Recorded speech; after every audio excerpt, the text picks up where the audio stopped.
In this video, I'll show you how to link Apollo.io to LinkedIn. Alright, so here we are on Apollo.io. Keep in mind you don't have to do this step, but I would recommend it.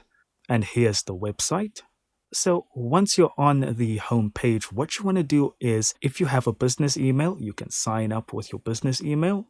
And if you don't have a business email, what you want to do is sign up with Google or sign up with Microsoft. This is extremely simple, just following the prompt. But if you still need help, there is a link in the description of this video to a video we have on how to sign up with Apollo.io. Now, once you're signed up, you want to add the Apollo.io extension. So we're going to go to the top right here on the puzzle icon. And we're going to click on Manage Extensions. On the left-hand side, you'll go to the Web Store.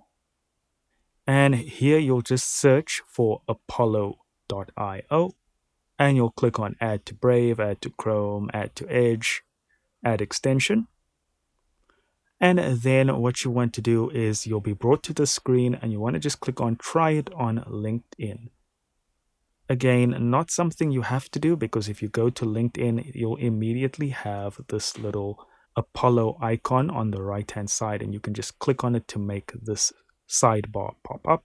And that is pretty much it. That is how you link the two. So from now, whenever you go into LinkedIn, you'll be able to save the contact that you're on. You can add them to lists. You can email them if the email is available, or even add them to Apollo. And that's it, guys. Thank you so much for watching. Don't forget to hit like, hit subscribe, and I'll see you in the next video.